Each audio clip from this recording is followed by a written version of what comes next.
Labadiena, regbio mėgėjai, sveikiname su jumis iš Vilniaus. Čia visai netrukus Baltijos top lygos mūšis Vilniaus Geležinis Vilkas prieš Garkalnės Livoniją. Trenerių pralaimėjimas, bet pasiėmė tos bonus taškus. Iš esmės keičia nusiteikimą po šių rungtynių. Nesu tikras, reiks jau pažiūrėti tą turnyrinę lentelę, bet berods greitai skaičiavimus, man rodos, jau top 4 nuplaukė, tikiuosi klystu, nežinau, bet per daug šiandieną buvo klaidų.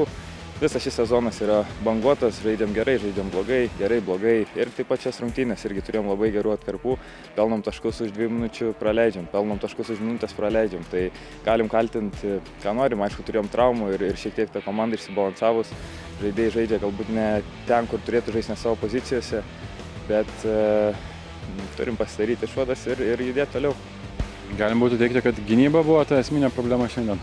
Tikrai taip, kad turėti gerą gynybą, turi būti stiprus fiziškai atlaikytą kontaktą, bet dar prieš tai turi greitai reaguoti į priešininką, ką jis sumanęs. Tai šiandieną mes momentais buvom per lėti ir nors kontaktų gal ir neatsilikom, bet tas budrumas prarastas kritiniais momentais ir pakišo koją mum. Crazy game with a lot of mistakes. What helped you to survive this game and to win by 1 point?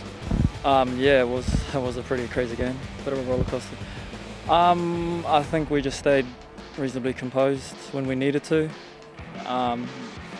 When we started getting go forward ball, I think we did capitalise and ended up scoring a few tries when we needed it, when the pressure was on.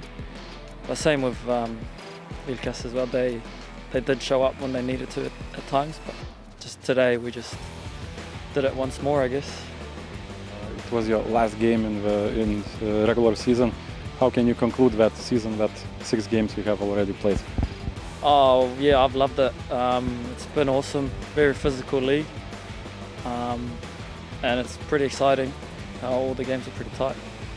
But we'll see what happens after today, see how the rest of our season will go.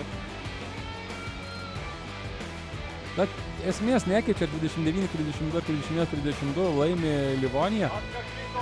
Geras mūšis ir sakyčiau, ta situacija, kai abi komandos turbūt pakankamai patenkintos to, kai baigė šios rungtynės.